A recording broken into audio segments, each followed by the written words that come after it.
Hello बेटों, कैसे हैं आप? बढ़िया। तो बेटा जो आज का हमारा टॉपिक है वो थोड़ा सा ऐसा है जो यूनिवर्सल है। यूनिवर्सल कहने का मतलब है कि आप बहुत सारे मतलब कि अलग अलग क्लासेस वाले, चाहे प्रिपरेशन वाले, चाहे वनडे एग्ज़ाम्स वाले, एनडीए, एयरफोर्स, ये किसी में भी एप्लीकेबल हो जाएगा। और यहाँ तक कि क्लास 11th का बेसिक भी बेटा इसके अंदर कवर हो जाएगा। तो जनरली जब हम क्लास 11th का फिजिक्स स्टार्ट करते हैं तो उसमें एक चैप्टर जिसका नाम है जीरो चैप्टर। तो बाबू उस जीरो चैप्टर के अंदर होता क्या है? तो उसके अंदर जो भी आप इससे पहले 10 तक जितने भी फॉर्मूले आपने पढ़े हैं, फॉर्मूलेज और जो भी डेरिवेशंस में से कुछ ऐसे ऐसे इंपॉर्टेंट फॉर्मूले जो भी आप ट्रिग्नोमेट्रिक चाहे नॉर्मल, वो सब उसमें समराइज के फॉर्म में नोट है, ताकि जब आप आगे 11th की फिजिक्स में एंटर मारें, डेरिवेशंस करें, तो आपको उन सब चीज़ को डाउट को दूर करने के लिए दूसरे क्लासेस की, छोटे क्लासेस की किताबों को उठाना ना पड़े। तो उसी जीरो चैप्टर में बाबू दिया था आप लोगों को क्या कहते हैं, इंटीग्रेशन और डिफरेंशिएशन।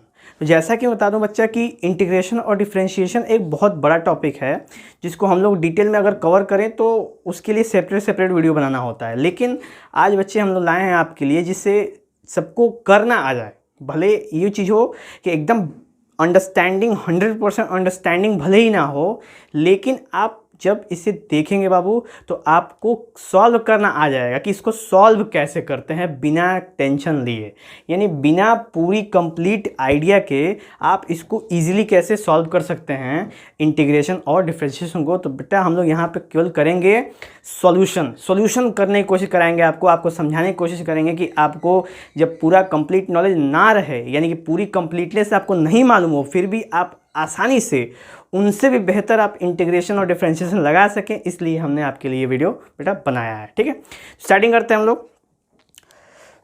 तो स्टार्टिंग में देखा जाए तो हमने 12th के स्पेशलिस्ट के लिए बनाया है, 12th के लिए, 11th के लिए। ये वैसे तो ऑल क्लासेस के बेटा नाम मैंने दिया जनरल मैथ्स। ये हमारे जनरल मैथ्स की प्लेलिस्ट में आपको मिलेगा। उसमें जनरल मैथ्स मतलब कि किसी भी क्लास के लिए एप्लीकेबल है जनरल मैथ। उसके अंदर हम इंटीग्रेशन और डिफरेंशिएशन देखेंगे। ठीक है, उसमें बेटा सबसे पहले आता है इंट्रोडक्शन। तो इंट्रोडक्शन क्या होता है? तो सबसे पहले इंटीग्रेशन होता क्या है और डिफरेंशिएशन होता क्या है सबसे पहले जानेंगे। तो बच्चा जानेंगे कि दोनों के दोनों होते हैं फंक्शन। क्या होते हैं ये? फंक्शन। अब सबसे बड़ी सीन आती है कि ये फंक्शन क्या होता है। तो फंक्शन एक ऐसा आपका सेट है, एक ऐसा आपका सेट होता है जिसमें जो बताता है हमें कि कोई भी वैल्यू कैसे एग्जिस्ट करती है, कहाँ एग्जिस्ट करती है, उसकी एग्जिस्टेंस सही में होती है कि नहीं होती है, उसका अरेंजमेंट और बहुत सारी बातें जो कि मैथमेटिक्स की बेसिक प्रिंसिपल से रिलेटेड है, वो फंक्शंस के अंदर, मतलब कि हम सब कुछ फंक्शन के अंदर ही करते हैं। तो इसलिए बच्चे आप लोग क्लास 11th में हो चाहे क्लास 12th में हो, जो मैथ्स के सबसे पहले एक्सरसाइज होते हैं, पहले चैप्टर्स होते हैं, वो जनरली क्या होते हैं बेटा?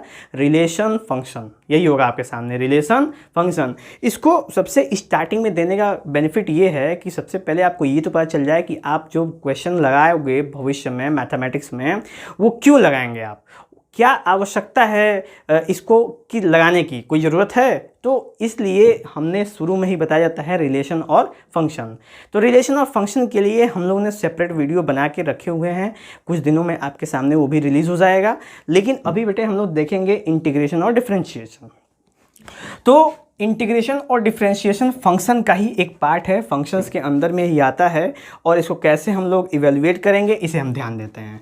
तो सबसे पहले ध्यान दें तो इंटीग्रेशन और डिफरेंशिएशन, यानी कि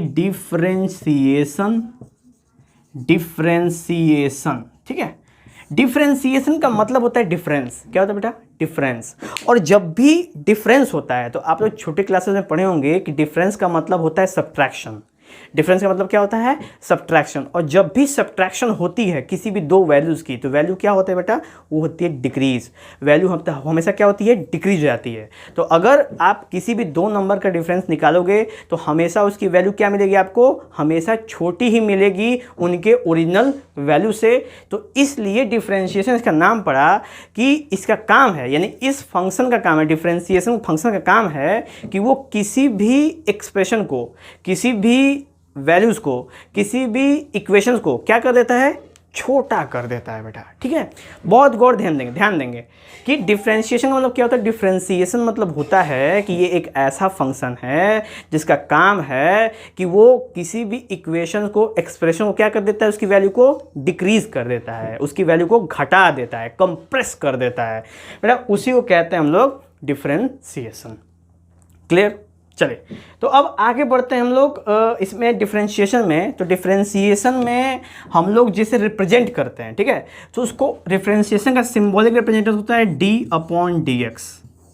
ये बेटा होता है इसका रिप्रेजेंटेशन, यानी कि कहीं पे भी अगर आपको d/dx लिखा हुआ मिल जाएगा, d/dx x की जगह पे कुछ भी हो सकता है बाबू, ठीक है, कोई वेरिएबल हो सकता है, d/dx, d/dt, d/dm, d/dy, d/dz, कुछ भी हो सकता है। यानी कि कभी भी इस फॉर्म में अगर आपको दिख गया d/dx के फॉर्म में, तो आप समझ जाएंगे कि वहाँ पे क्या हो रहा है, वहाँ पे हो रहा है डिफरेंशिएशन। ओके बेटे, क्या हो रहा है वहाँ पे, डिफरेंशिएशन हो रहा है, और हम उसके ऊपर डिफरेंशिएशन के फॉर्मूले का एप्लीकेशन अप्लाई करेंगे और फॉर्मूले लगा के उसको सॉल्यूशन करने की कोशिश करेंगे, ठीक है।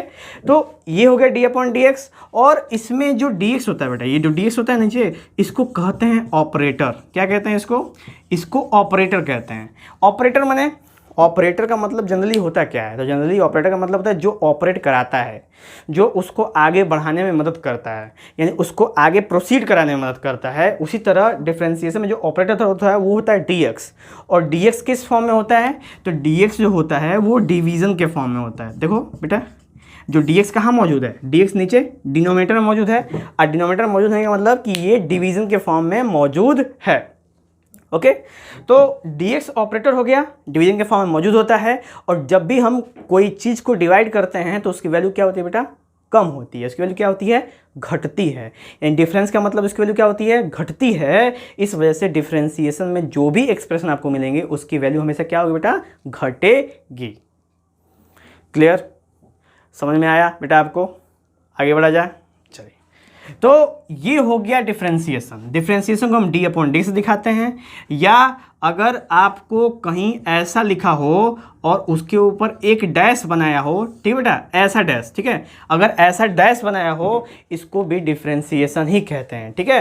डिफरेंशिएशन का एक और सिंबल है कि किसी भी एक्सप्रेशन के ऊपर, इक्वेशन के ऊपर एक ऐसा डैश बना देगा तो समझ जाएंगे कि वो फंक्शन क्या है, उसको डिफरेंशिएट करना है, हमको एक बार डिफरेंशिएट करना है, ठीक है बेटा। अब इसमें हम किसी भी एक्सप्रेशन को कितने बार डिफरेंशिएट कर सकते हैं, तो जनरली हम एक बार डिफरेंशिएट करते हैं किसी भी एक्सप्रेशन को, एक बार, ठीक है, एक बार डिफरेंशिएट कर सकते हैं हम किसी भी क्या कहते हैं फंक्शन को, अगर उस पर एक बार d/dx हो, अगर f"x हो, ठीक है बेटा, डबल डैश।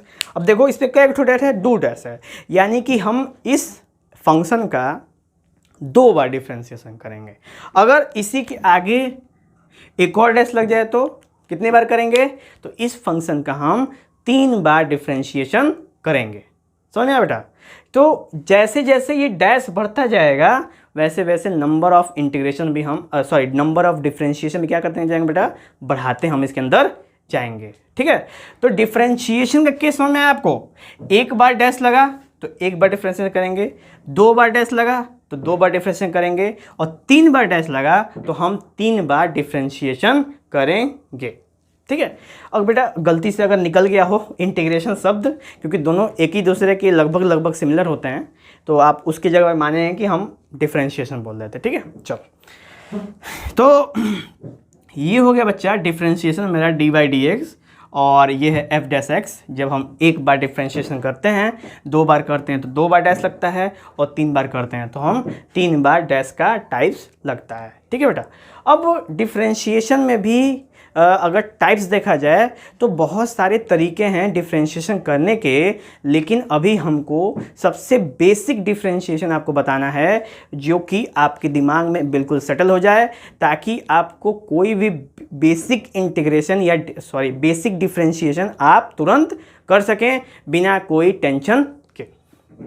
ओके बच्चे, चलिए, तो हमने जो बताया समझ में आया, कैसे दिखाते हैं, d/dx दिखाते हैं, dx ऑपरेटर है, हमेशा डिवीजन में होता है, इसकी वैल्यू हमेशा क्या होती है, घटती है, ठीक है। एक क्वेश्चन लगाया जाए, क्वेश्चन लगाएंगे आपको तुरंत समझ में आ जाएगा कि इसको कैसे करना है।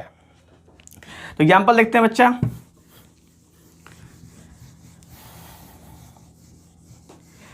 तो बच्चों एग्जाम्पल से पहले एक और चीज़ बता दूँ, फॉर्मूले जो मैंने यहाँ पे साइड में मेंशन करके रखे हैं। तो बच्चे डिफरेंशिएशन में हम ये फॉर्मूला लगाते हैं और इंटीग्रेशन में हम ये फॉर्मूले लगाते हैं, ठीक है। तो अभी हम डिफरेंशिएशन की बात कर रहे हैं, तो हमको केवल d/dx वाला पार्ट देखना है, ठीक है।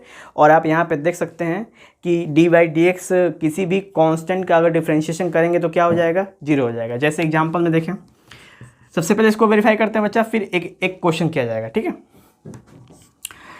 किसी भी कांस्टेंट का, यानी अगर 10 का हम d/dx करें बेटा तो क्या हो जाएगा, ये 0 हो जाएगा। क्यों? क्योंकि हमें फॉर्मूला बोलता है कि किसी भी कांस्टेंट का अगर डिफरेंशिएशन आप करेंगे तो क्या हो जाएगा, 0 हो जाएगा, ठीक। दूसरा फॉर्मूला बोलता है कि d/dx of x is equal to 1, यानी कि अगर हम x का डिफरेंशिएशन करेंगे तो कितना हो जाएगा, 1 हो जाएगा। बेटा ये कुछ चीज़ें हैं जो आपको रिमेंबर करनी पड़ेगी, ठीक है। तीसरा फॉर्मूला है कि d/dx ऑफ x का पावर n। अगर आपको कहीं ऐसा पैटर्न दिख गया बच्चा, ठीक है, कहीं भी ऐसा पैटर्न दिख गया जिसमें कोई x वैल्यू है और उसके सर पे कुछ पावर है, कुछ ऐसा दिख गया, तो वहाँ पे हम डिफरेंशिएशन का ये नियम लगाएंगे जो है n(x n-1), ये नियम लगा देंगे और ऐसे करके हम उसको इवेलुएट कर सकते हैं। एक एग्जांपल कर लेते हैं बेटा, जैसे हमारे सामने लिखा है 5x6, ये लिख दिया है, तो आपको क्या x का पावर n जैसा दिख रहा है, देखो यहाँ पे दिख रहा है। अब आप कहोगे सर 5 भी लगाया है, मैं कहूँगा बेटा 5 कांस्टेंट है, ठीक है। और आप कहोगे, फिर कहोगे सर 5 कांस्टेंट है तो कांस्टेंट का डिफरेंशिएशन तो 0 होना चाहिए, लेकिन बेटा जो 5 है ना वो x के संग मल्टीप्लाई में है, ठीक है, तो वो अकेले तो है नहीं। अगर 5 अकेले होता तो हम उसका डिफरेंशिएशन 0 करते, लेकिन 5 जो है वो x के साथ है, इस वजह से उसका डिफरेंशिएशन नहीं करेंगे। हम किसका करेंगे, जो उसमें x का फॉर्म है बस उसका करेंगे। तो गौर करेंगे तो यहाँ पे x का पावर n फॉर्म आपको दिख रहा है। फॉर्मूला क्या है, n(x n-1), तो 5 ऐसे ही छोड़ दो, ठीक है।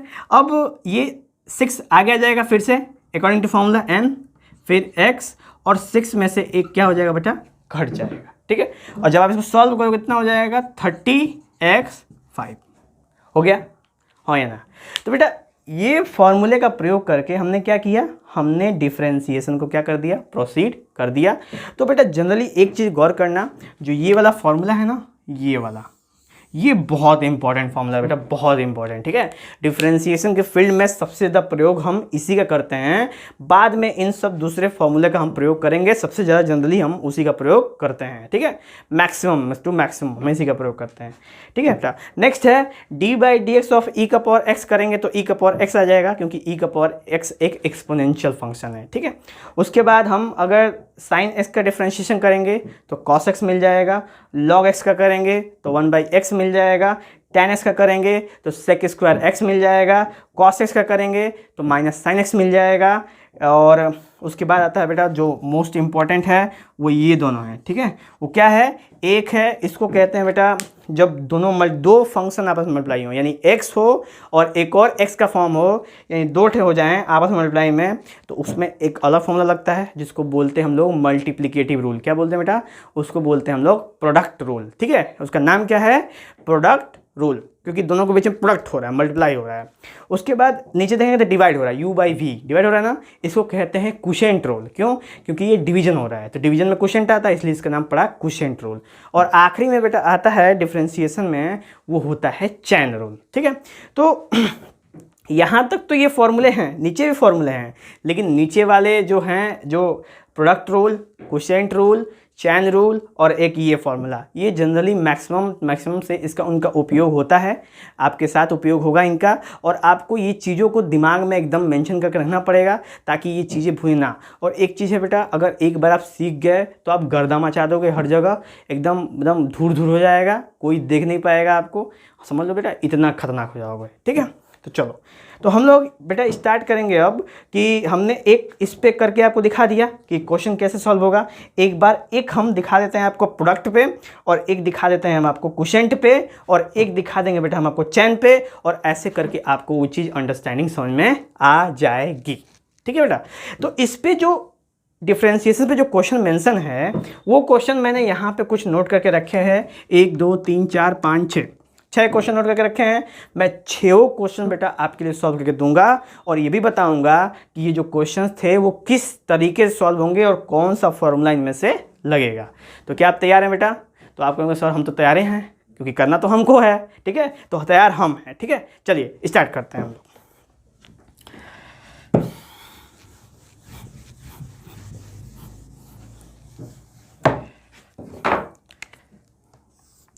चलिए बेटा, पहला क्वेश्चन क्या है? y is equal to x का power 5 plus x cube plus 10, ठीक है। और हमको क्या करना है बेटा? इसका करना है dy बाई डी एक्स, ठीक है। यानी डी बाई डी एक्स करेंगे हम, यानी डिफ्रेंशिएशन करेंगे। तो क्या हो जाएगा? x का पावर 5 है, यानी इस तरह का फॉर्म है। तो जब इसको n x n माइनस 1 करोगे तो ये n है, ये n कहाँ जाएगा? आगे, ये हो जाएगा x, और फिर n में से एक क्या हो जाएगा बेटा? घट जाएगा, ठीक है, अकॉर्डिंग टू फॉर्मूले। आप देख सकते हो यहाँ पे बिल्कुल सेम केस, यहाँ पे 3 आगे आ जाएगा, x वैसे ही, और 3 में से एक घट जाएगा, प्लस, और 10 क्या है बेटा? 10 अकेला है, कांस्टेंट है, तो इसकी वैल्यू क्या हो जाएगी? 0 हो जाएगी। जब आगे आप करेंगे तो ये हो जाएगा बेटा 5x4 और ये हो जाएगा 3x², और ये वाला आ गया बेटा हमारा रिजल्टेंट आंसर, ठीक है। तो बाबू ये है हमारा पहला क्वेश्चन का सॉल्यूशन। इसमें किसका प्रयोग किया हमने? इसमें सबसे ज़्यादा इस फॉर्मूले का हमने प्रयोग किया, यानी पहले वाले का प्रयोग किया और तीसरे वाले का सबसे ज़्यादा प्रयोग इसके अंदर हमने किया है और इसको सॉल्व करके निकाल दिया है, ठीक है। ठीक है बेटा, कुछ क्वेश्चंस आप अपने से बुक्स के अंदर से प्रैक्टिस करेंगे ताकि आपको वो चीज़ें अच्छे से समझ में आएँ, ठीक है।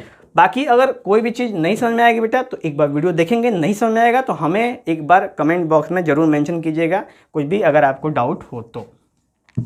अब इसको नोट करते चलिए बेटा, ठीक है, ताकि आप कभी प्रॉब्लम हो तो आप इसको देख सकें कि कहीं प्रॉब्लम तो मतलब सही तो जा रहे हैं कि नहीं जा रहे हैं। चलो, तो दूसरा बात है बेटा, दूसरा क्या है? y is equal to x plus root x plus 1/√x। अब इसको सॉल्व करें बेटा, तो dy by d x is equal to x की वैल्यू क्या होगी बेटा? 1, साफ साफ दिख रहा है आपको, प्लस। अब इसको कैसे करोगे बेटा? रूट वाले को, तो सबसे पहले रूट को कन्वर्ट करते हैं हम लोग, ठीक है, नॉर्मलाइज करते हैं। कैसे करेंगे? तो रूट का एक्स का पावर हो जाएगा 1/2, और अगर किसी भी वेरिएबल के सर पे 1/2 हो, इसका मतलब वो अंडर रूट होता है, ठीक है बेटा। क्या होता है? अंडर रूट होता है, प्लस 1/x का पावर 1/2। नेक्स्ट लाइन में 1 प्लस इसका हो गया बच्चा, ठीक है। अब इसका बस बचा हुआ है, तो ये हो जाएगा, ये x का पावर n दिख रहा है, x का पावर n लगा दो, तो 1/2 x का power 1/2 minus 1 nx n minus 1 plus, अब ये ऊपर जाएगा तो बेटा हो जाएगा x का पावर माइनस 1/2, ठीक है। और सेम यही केस, ये भी लग रहा है कि x का पावर n जैसा दिख रहा है आपको, तो ये एक बार आगे आ जाएगा, तो यहाँ पे हो जाएगा माइनस 1/2 और यहाँ पे हो जाएगा आपका x। चलिए बेटा अगले लाइन दिखाते हैं, ठीक है, कंफ्यूजन नहीं करेंगे हम आपके लिए। तो हमने इसको ऊपर भेज दिया तो ऐसा हो गया, ठीक है, क्योंकि जब भी हम नीचे से ऊपर किसी नंबर को भेजते हैं तो उसके पावर में चेंज हो जाती है, ठीक है, आपको पता होगा, एक्सपोनेंट में ये नियम है। नेक्स्ट है ये 1 हो गया, और ये हो गया बाबू 1/2, और ये 2 1 जा 2, और 2 में से एक गया 1 माइनस, यानी ये हो जाएगा x का पावर माइनस 1/2, ठीक है। अब उसके बाद इसको करेंगे बेटा डिफ्रेंशिएशन कर दो, तो ये हो जाएगा माइनस 1/2 x का पावर माइनस 1/2 माइनस 1, क्योंकि हमने ये लगाना है nx n माइनस 1। सॉल्व करेंगे बेटा, तो अब इसका हो गया है, इसका भी हो गया है 1/2, और कभी भी बेटा पावर में माइनस साइन नहीं रहना चाहिए, तो हम इसको नीचे लेते आएंगे, और नीचे लेके आएंगे तो फिर से क्या हो जाएगा बेटा? √x हो जाएगा। क्यों? क्योंकि नीचे आएगा तो x का पावर 1/2 हो जाएगा, x का पावर 1/2 का मतलब क्या है? √x। आप समझदार हैं। उसके बाद माइनस 1/2 x का पावर, इसको सॉल्व करेंगे तो हो जाएगा 2 माइनस 3/2। नेक्स्ट लाइन में बेटा आ जाएंगे हम 1 प्लस 1/2√x, और ये हो जाएगा बेटा माइनस 1/2 x का पावर 3/2, यानी हमने माइनस है इसमें से भी क्या कर दिया बेटा? हटा दिया, क्योंकि हमने इसके न्यूमरेटर डिनोमिनेटर में चेंजिंग कर दी, और ये हमारे सामने है बेटा इसका इस वाले इक्वेशन का रिजल्टेंट आंसर। समझ में आया बेटा? बोलिए, समझ में आया?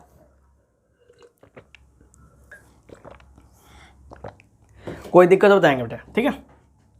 चलिए अब आगे बढ़ते हैं हम लोग आगे। अब तीसरे क्वेश्चन में चलते हैं बेटा। इसको नोट करते चलना बाबू, ठीक है, ताकि जब आप अपने लगाएंगे तो मैचिंग करने में कोई दिक्कत नहीं होगी। नेक्स्ट है हमारे सामने y equal to 5x4 plus 3x3/2 plus 6x, ठीक है। अब इसका करो बाबू dy/dx कितना हो जाएगा, n(x(n-1) लगेगा 5 into 4x4 - 1 plus 3 into 3/2x 3/2 - 1 plus 6 और x की वैल्यू कितनी बेटा 1, यानी 6 इंटू 1। तो जनरली बेटा मैं यही लगा रहा हूँ, x का पावर n फॉर्मूला लगाया मैंने, यहाँ पे भी लगाया और यहाँ पे भी लगाया, आप देख सकते हो, ठीक है। नेक्स्ट हो जाएगा बाबू ये 5 चौक का 20 x का पावर 3 और ये हो जाएगा बेटा 9/2 x का पावर 1/2 और प्लस हो जाएगा बेटा 6। आ गया हमारा रिजल्टेंट आंसर। ईजी है बेटा एकदम, ठीक है। आप भी लगाने शुरू कर देंगे, एक आध दो थोड़ा सा दिक्कत होगा, लेकिन एक बार आना शुरू हो गया तो एकदम गर्दा गर्दा हो जाएगा, ठीक है बेटा। चलो उसके बाद हम लोग बात करेंगे बच्चे तीसरा वाला जो केस है, नोट कर लेना इसमें भी। तीसरा वाला जो केस है बेटा, अरे ये 3x वाला जो केस है, इसमें देख रहे हो बाबू बीच में ब्रैकेट है, ब्रैकेट में बीच में कुछ नहीं, मल्टीप्लाई है, प्रोडक्ट है, इसका मतलब बेटा हम इसको लगाएंगे, इस फॉर्मूले को, ठीक है। तो सबसे पहले हम इस फॉर्मूले को यहाँ पे नोट कर लेते हैं, ताकि लगाने में क्या होगी, सहूलियत होगी, और आपको हम जो दिखाना चाहते थे वो क्या कर सकेंगे बेटा, हम दिखा सकेंगे। तो सबसे पहले लिखेंगे क्वेश्चन को, अब y यानी dy/dx करना है बेटा हमको इसका, और ये है 3x² + 7 और ये हो जाएगा बेटा 6x + 3। तो ये है मान लेते हैं u और ये मान लेते हैं v, और इस ऊपर वाले पैटर्न पे लगा दीजिए। तो सबसे पहले हम क्या करेंगे, u को वैसे ही छोड़ देंगे, ठीक है, क्योंकि फॉर्मूले में छोड़ दिया है, और हम डिफ्रेंशिएशन करेंगे बेटा 6x + 3 का, और फिर बीच में प्लस। अब 6x + 3 को छोड़ देंगे और डिफ्रेंशिएशन करेंगे बाबू हम 3x² + 7 का, ठीक है, क्योंकि एक को पकड़ना है, दूसरे का करना है, दूसरे को पकड़ना है, पहले का करना है, डिफ्रेंशिएशन, ठीक है बेटा, आगे नहीं सोचना है। आगे बढ़ेंगे तो क्या हो जाएगा 3x² + 7 एक ब्रैकेट में। अब इसका डिफ्रेंशिएशन करेंगे तो 3 कांस्टेंट है, 0 हो जाएगा। 6 वैसे ही x की वैल्यू क्या हो जाती है डिफरेंशियल में 1, तो ये बचेगा यहाँ बेटा 6, फिर प्लस 6x + 3 वैसे ही, और फिर यहाँ पे इसका करेंगे बेटा तो 3 वैसे ही, और x² का हो जाता है 2x, तो यानी 6x हो जाएगा और प्लस हो जाएगा 0, यानी कि कांस्टेंट सेवन का भी हो जाएगा बेटा 0।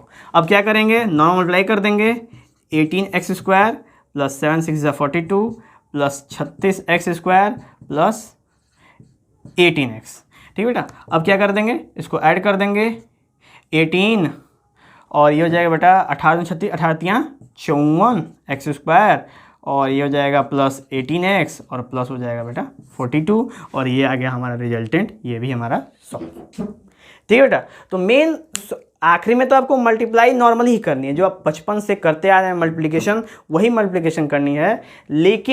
लेकिन बेटा जो मेन चीज़ क्या है, मेन चीज़ है कि जो हम फॉर्मूले को अप्लाई कर रहे हैं, ठीक है, जो हम फॉर्मूले को अप्लाई कर रहे हैं वही मेन इम्पॉर्टेंट है, ठीक है। तो हम लोग आगे बढ़ते हैं।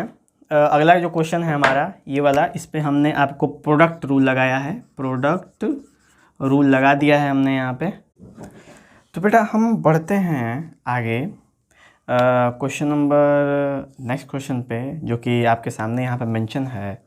और बाबू ये तो ऊपर जो क्वेश्चन है प्रोडक्ट रूल पे लगेगा, लेकिन ये जो नीचे वाला क्वेश्चन है ये x² + 1/x - 2 ये अपॉन में है, ये डिवाइड में है, तो इस वजह से हम इसके ऊपर ये रूल लगाएंगे। चलिए लगाते हैं इसको भी और देख लिया जाता है इसको कैसे सोल्यूशन करते हैं बच्चे।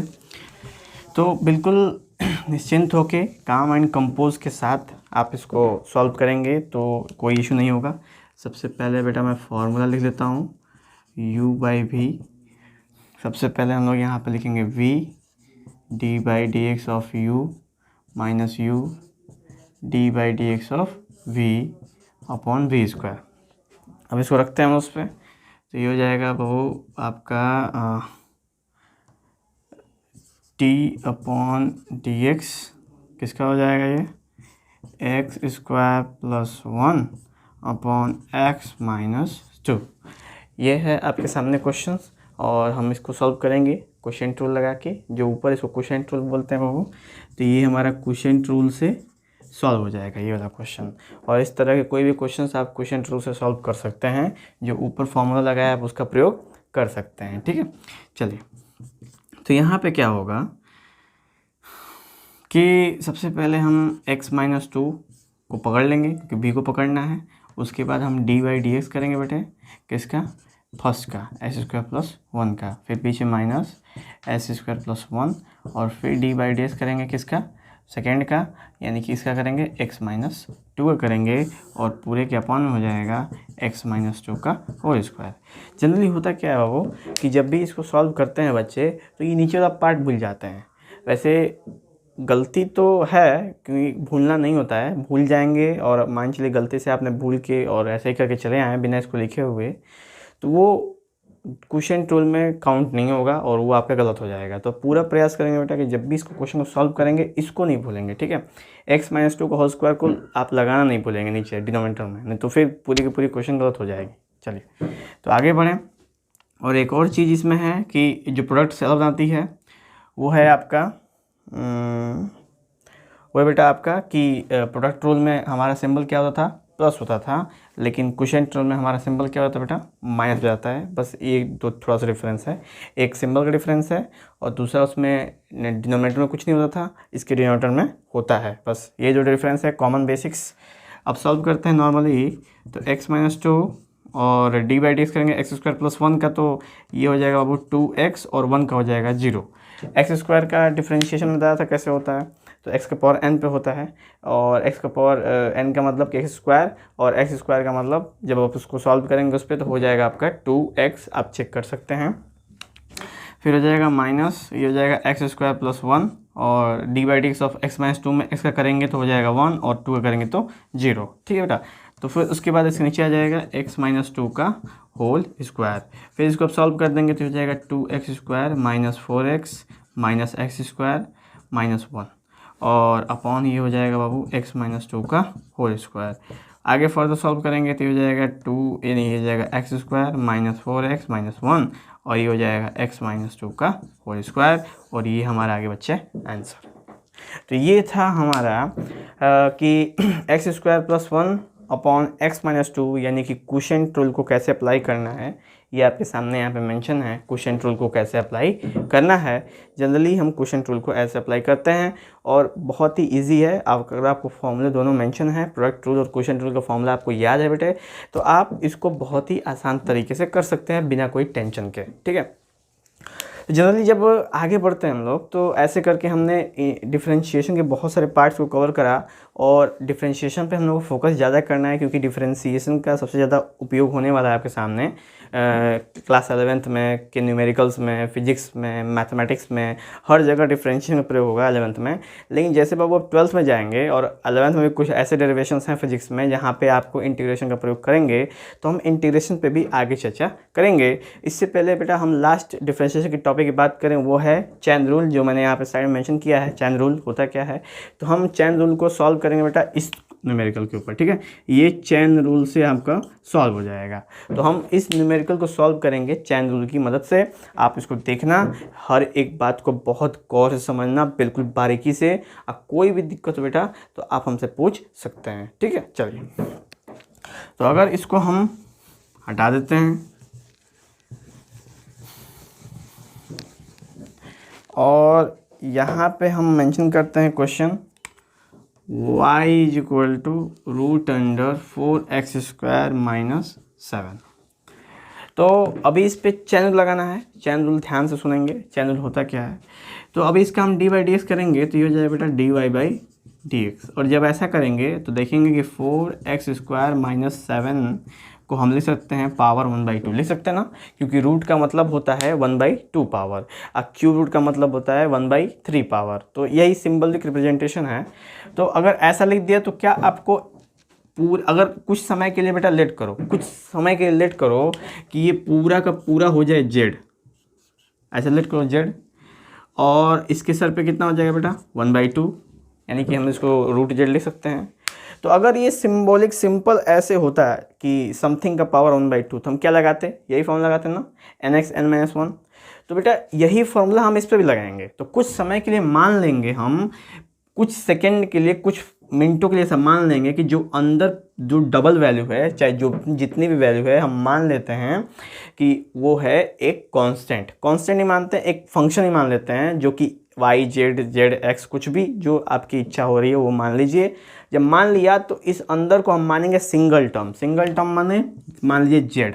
और जब सिंगल टर्म मान लिया हमने तो ऊपर क्या बचा आपका 1/2, और सॉल्व करने का तरीका क्या बेटा, इसको 1/2z 1/2 - 1, ठीक है। तो फिर आगे क्या हो जाएगा 1/2z, और ये हो जाएगा बेटा -1/2।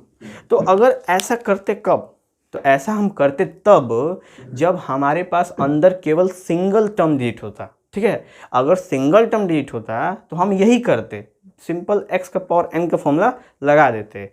लेकिन इसके अंदर सिंगल टर्म नहीं है, तो क्या है बेटा इसके अंदर, इसके अंदर डबल टर्म है। और जब किसी भी रूट्स वाले कंडीशन में जब कोई ऐसा होता है कि हम डिफरेंशिएशन लगाते हैं और एक से अधिक टर्म का डिफरेंशियल लगाते हैं, एक साथ करते हैं, तो हम उसको 2 बार करते हैं। यानी एक बार तो इसको रूट वाला पार्ट का करेंगे और दूसरी बार हम अंदर वाला करेंगे। क्यों?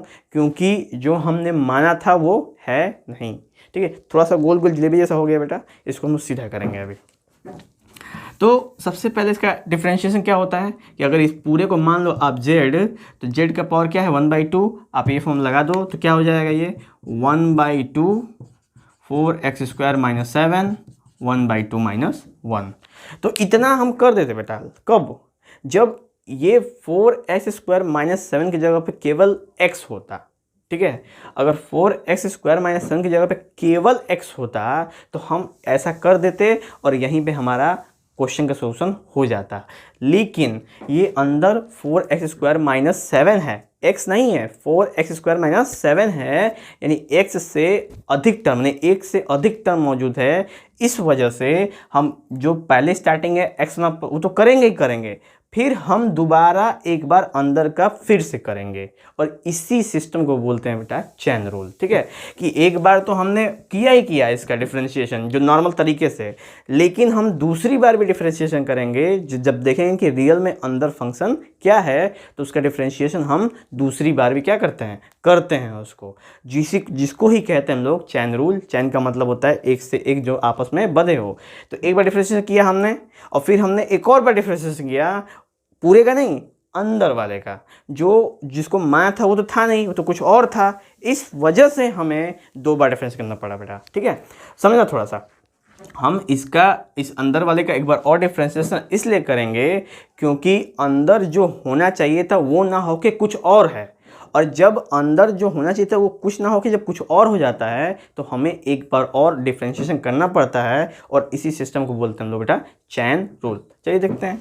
तो ये हो गया, ये हमने कर दिया, इसके बाहर वाली पोर्शन की बात कर दी हमने। अब इसमें क्या है, अंदर में क्या है 4x² - 7 है, तो इसका करेंगे तो बेटा हो जाएगा ये जगह 8x, और 7 का करेंगे तो हो जाएगा 0, यानी बचेगा बस 8x, और फिर x बचा, ठीक है। तो x का फिर करेंगे तो कितना हो जाएगा बेटा 1 हो जाएगा, x का 1, क्योंकि 8 तो कांस्टेंट है। तो ये होता है बेटा चैन रूल कि सबसे पहले हम प्राइमरी करते हैं, फिर सेकेंडरी करते हैं, और फिर तब तक उसका डिफरेंशिएशन, चैनल में क्वालिटी क्या होती है कि हम तब तक उसका डिफरेंशिएशन करते हैं जब तक उसकी वैल्यू 1 ना हो जाए। हम तब तक, यानी उसके अंदर जो x का टर्म है, क्योंकि यहाँ पे ऑपरेटर x है, x का जो टर्म है उसकी वैल्यू जब तक 1 ना हो जाए तब तक हम क्या करते रहते हैं बेटा, उसका डिफरेंशिएशन करते हैं। और इसी चैन को कहते हैं चैन रूल, क्योंकि यहाँ पे चैन बना रहा है, पहला किया फिर दूसरा किया फिर तीसरा किया, तो ये आपस में एक चैन सिस्टम बना रहा है, इसी को बोलते हैं चैन रूल, ठीक है। चलिए देखते हैं हम इसको। तो देखेंगे 1/2 हो जाएगा, यहाँ पे 4x² - 7 हो जाएगा बेटा, और ये हो जाएगा -1/2 इंटू 8x हो जाएगा। फर्दर सॉल्व करेंगे आप तो ये हो जाएगा 1/2, और नीचे चला जाएगा ये 4x² - 7, और ये हो जाएगा 1/2, क्योंकि माइनस से इधर प्लस आ जाएगा नीचे, और ऊपर हो जाएगा बेटा 8x, ये 2 4 जा 8 हो जाएगा, और आंसर आ जाएगा बेटा 4x/√4x² - 7। सिंपल।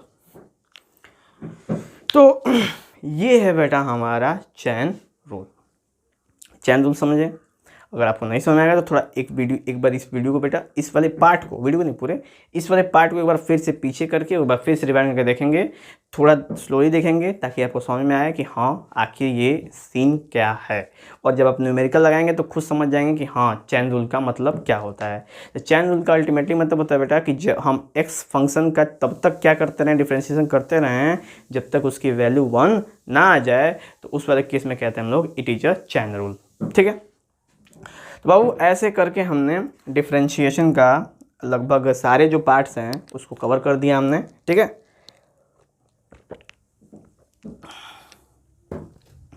डिफ्रेंशिएशन के सारे पार्ट हमने कवर कर दिए और हमने सारे फॉर्मूलों के ऊपर भी डीलिंग कर ली। ये जो इम्पोर्टेंट फॉर्मूले थे हमने उसको भी आपके ऊपर आपको बताया कि कैसे डिस्क्रिप्शन डीलिंग करनी है। अब हम लोग के सामने आता है बेटा इंटीग्रेशन, तो इसको हटा के अब हम इंटीग्रेशन पे चर्चा करेंगे। चलिए,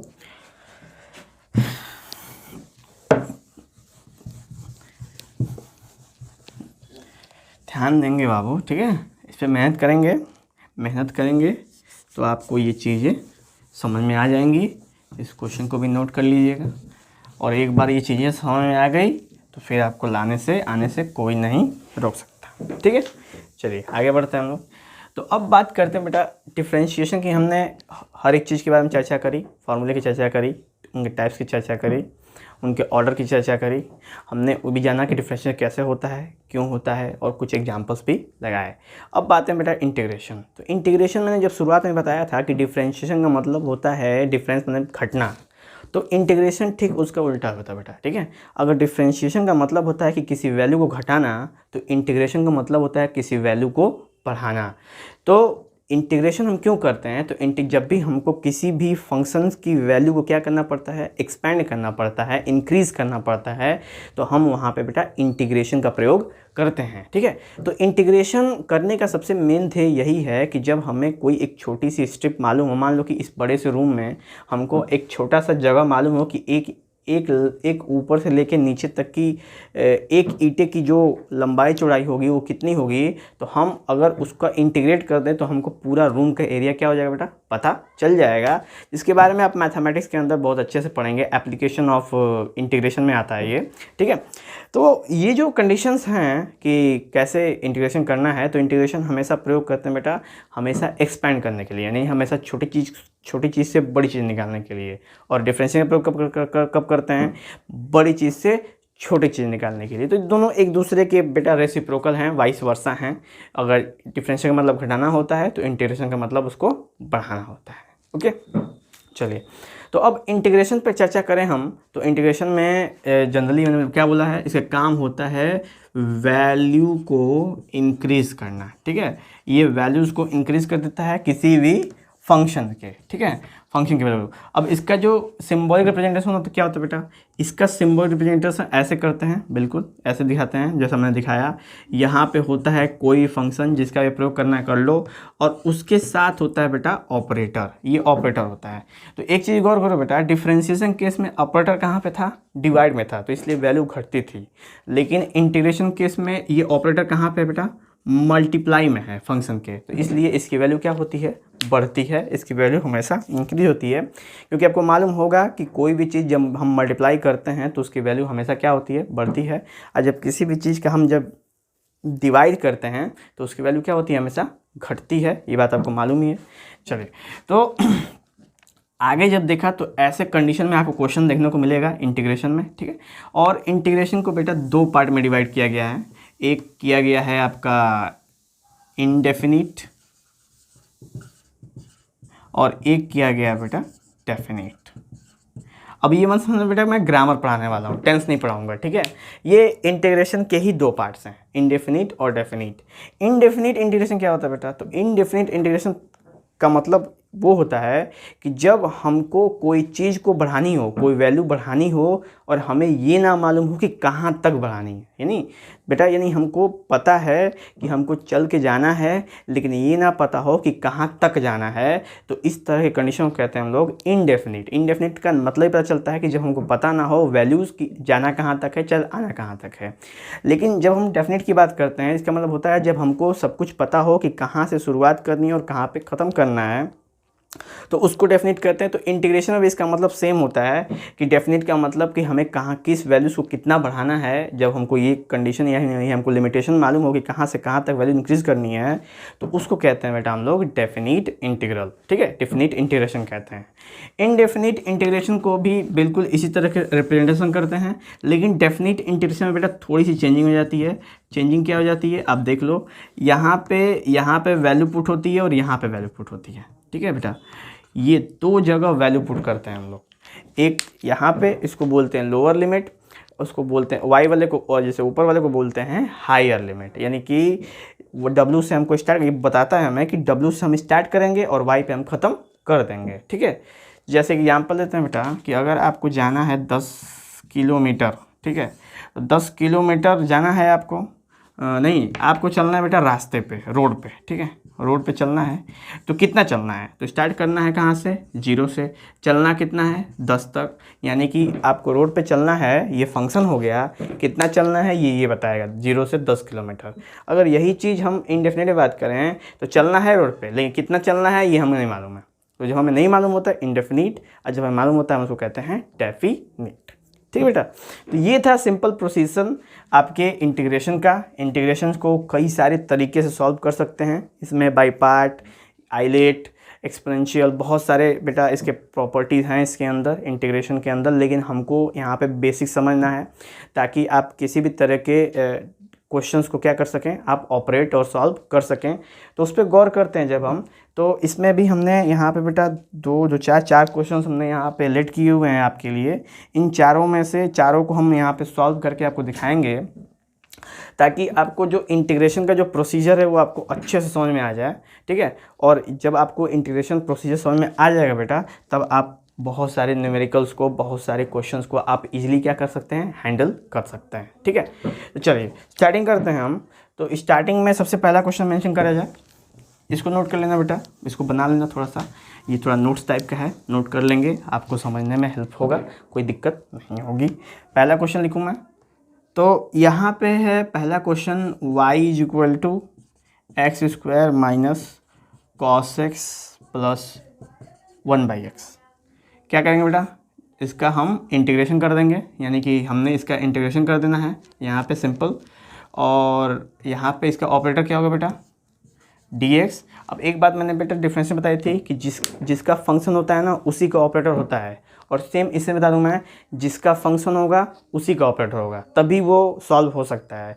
अगर फंक्शन का ऑपरेटर नहीं है तो वो सॉल्व नहीं होगा, उसको कांस्टेंट की तरह माना जाएगा कि वो बंदा कांस्टेंट है। ठीक है, क्योंकि जिसका ऑपरेटर होगा उसी के संग हम हमेशा डीलिंग करते हैं। ठीक है, चलिए आगे चर्चा करें हम इसमें। तो सबसे पहले इसको हम लोग डिवाइड करते हैं, एक्स स्क्वायर डीएक्स ले जाएंगे यहाँ पे माइनस, फिर कॉस एक्स डीएक्स ले जाएंगे, फिर प्लस यहाँ पे 1/x और डीएक्स ले जाएंगे। तो इसको कहते हैं बेटा कि जब हम इसको तोड़ देते हैं, मतलब तीन यहाँ पे आपके सामने फंक्शन है, तीनों आपस में प्लस माइनस मैनेजमेंट है, तो हमने डीएक्स ऑपरेटर को सबके पास ले गए हैं, इंटीग्रेशन साइन के साथ लेके जाते हैं, यही तरीका है करने का। ठीक है, उसके बाद यहाँ पे एक्स स्क्वायर है, बिल्कुल जैसे डिफरेंशिएशन में था वैसे ही इंटीग्रेशन में भी एक फार्मूला है, बिल्कुल उसके सामने बेटा आप देख सकते हो, ये वाला फार्मूला है।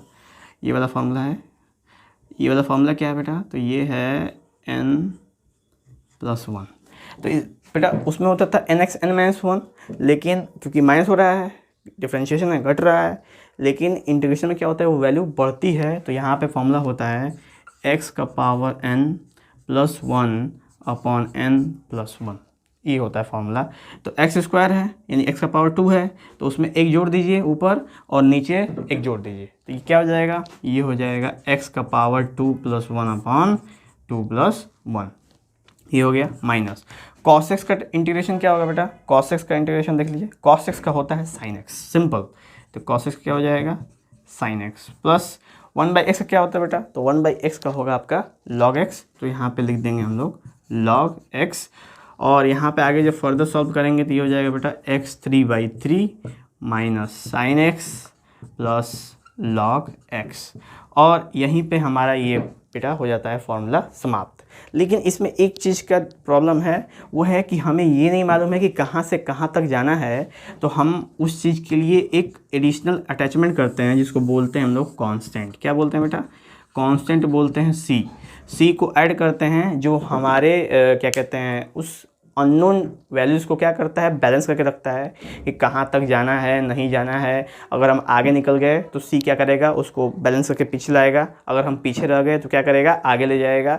तो ये सी का काम है बेटा, एक ऐसा कांस्टेंट जो पूरे इक्वेशन क्या करता रहता है, बैलेंस करके रखता है कि कोई भी दिक्कत इसमें ना हो। ठीक है, चलिए। तो ये हो गया बेटा पहला क्वेश्चन, बिल्कुल क्लियरिटी, कोई दिक्कत हो ध्यान देंगे। सबसे पहला इंपॉर्टेंट बात मैं बोला था फॉर्मूला सॉरी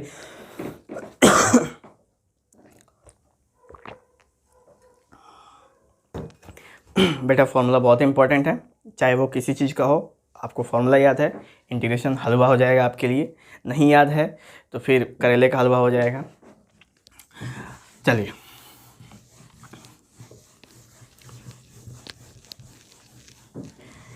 तो बेटा ये सब मैंने आपके लिए लाए हैं बिल्कुल, बस क्योंकि ये वो इंटीग्रेशन इसको कैलकुलस बोलते हैं बेटा। इन दोनों को कंबाइनली क्या बोलते हैं हम लोग, इन दोनों कंबाइनली बोलते हैं कैलकुलस। ठीक है, कैलकुलस बोलते हैं। और कैलकुलस में बेटा मैं जो आपको ये चीज़ें आपको दे रहा हूँ, ये हम इस क्लास में जो बात कर रहे हैं वो इतनी बेसिक चीज़ें हैं कि आपको पूरी जानकारी नहीं भी होगी तो भी आप इन क्वेश्चंस अगर आपके सामने आ गए तो आप डरेंगे नहीं, आप कहेंगे ये तो हो जाएगा, कोई दिक्कत नहीं है। बशर्ते बेटा आपको प्रोसीजर जो मैंने बताया वो याद रहे, फॉर्मूलेज दिमाग में रहें। ठीक है, फॉर्मूले नहीं रहेंगे तो आप फॉर्मूला बना नहीं सकते, क्योंकि फॉर्मूला बनाने नहीं सकते। ठीक है, उसके लिए आपको फॉर्मूला को दिमाग में रखना ही पड़ेगा। कैसे होगा, जिसमें से दो ये मेन है, ये दो, और ये जो दोनों देख रहे हैं आप, डिवाइड मल्टीप्लाई में ये दोनों मेन है, और ये तो यूनिवर्सल है बेटा दोनों तरफ। ठीक है, डिफरेंशिएशन में यूनिवर्सल है, इंटीग्रेशन में यूनिवर्सल है, मैक्सिमम जगह आपको देखने को ये मिलेगा। ठीक है, चलिए आगे बात करें हम लोग नेक्स्ट क्वेश्चन। तो नेक्स्ट क्वेश्चन हम नोट करेंगे x + 1/x का होल स्क्वायर dx।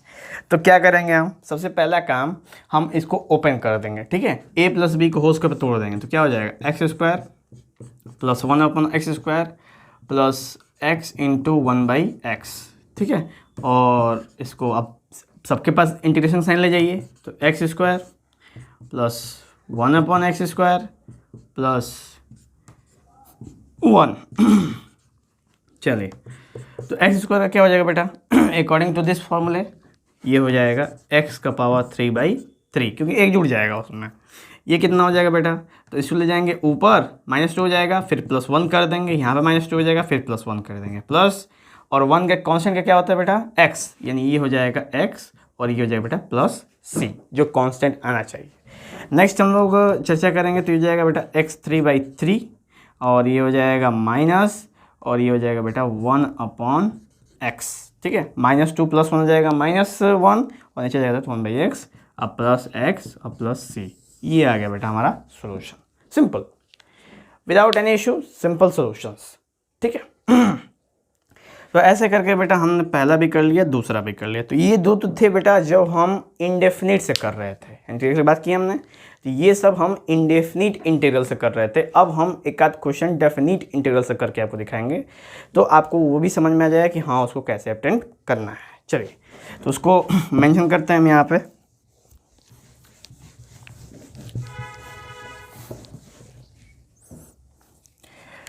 यहाँ पे बाबू कि ये हो जाएगा 1, ये हो जाएगा 4 और ये हो जाएगा आपका √x और ये हो गया dx। सबसे पहले बेटा हम इसको सॉल्व तो इंडेफिनिट से करेंगे और आखिरी में हम इन लिमिट का प्रयोग करेंगे, करते हैं। x⁻1/2 लिख सकते हैं हम लोग, और ये 1 to 4 और ये हो जाएगा dx। फॉर्मूला क्या है बेटा, x⁻n का x⁻n + 1/n+1, यानी ये हो जाएगा x⁻1/2 + 1/1/2 + 1। सॉल्व करेंगे तो कितना हो जाएगा बेटा, ये हो जाएगा x⁻3/2/3/2। आगे इसको रिवेलुएट करेंगे तो बेटा हो जाएगा 2/3 x⁻3/2। ये क्लियर हो गया। आप इसको सॉल्व करोगे तो ये प्रोसीजर पहुंचेगा यहाँ तक। अब हम यहाँ पे सिंबल रिप्रेजेंट करते हैं, 2/3 x⁻3/2, यहाँ पे हो गया 1, यहाँ पे हो गया 4, और नहीं ये तो हट ना गया बेटा, सॉल्व कर दिया हमने, इंटीग्रेशन लगा दिया। तो इंटीग्रेशन हटाते ही हमको वो सिंबल हटाना पड़ता है और वहाँ पे हम लगा देंगे बिग ब्रैकेट, और बिग ब्रैकेट के एक तरफ लिखेंगे 1 और दूसरी तरफ लिखेंगे 4। अब ये अपर लिमिट सबसे पहले इसके अंदर रखते हैं, फिर बीच में माइनस करते हैं और फिर लोअर लिमिट। जैसे अगर आपके सामने ऐसा आ जाए केस x और यहाँ हो जाए लोअर लिमिट और ये हो जाएगा अपर लिमिट, तो सबसे पहले यहाँ पे अपर लिमिट रखते हैं और फिर यहाँ पे माइनस साइन लगाते हैं और फिर हम रखते हैं यहाँ पे लोअर लिमिट, इसी ऑर्डर में रखते हैं। बिल्कुल सेम वही करेंगे हम। तो ये हो जाएगा बेटा 2/3 और x की जगह पर रख देंगे आप 4 और ये हो जाएगा 4 का पावर 3/2, फिर माइनस, अब इस बार 1 रख दीजिए, 2/3 इंटू 1 का पावर 3/2। सॉल्व करेंगे बेटा तो ये हो जाएगा 2 से 2 कट जाएगा तो हो जाएगा आपका 2 का पावर 2 यानी 3, 2 2 4 2 8, तो ये बेटा 8 2 16/3 माइनस ये हो जाएगा 2/3। समझ में नहीं आया बाबू? तो ये एक्सप्लेन का क्वेश्चन है, इसको भी सॉल्व करके दिखा देता हूँ, इसको आप नोट कर लीजिएगा इसको। तो ये हो जाएगा बेटा 4 का पावर है 3/2, तो हम 4 का पावर 3/2 क्या लिख सकते हैं, इसको लिख सकते हैं 2 का पावर 2।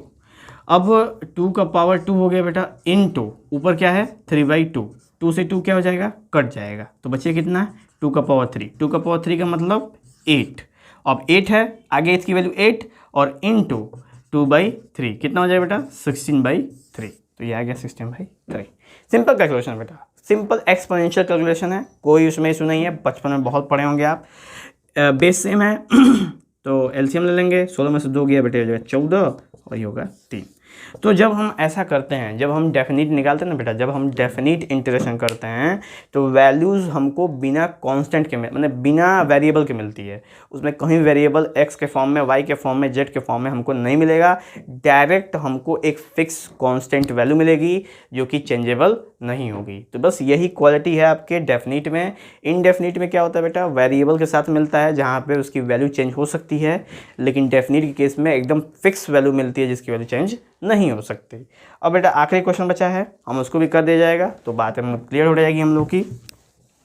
इन सबको भी आप नोट करते हुए चलेंगे इसके अंदर बिल्कुल अच्छे से एकदम। तो अब हमारे पास जो सवाल आता है बेटा वो है आखिरी वाला, वो है आपका 0 से 4 और ये हो जाएगा बेटा t² और +1 और ये हो जाएगा dt।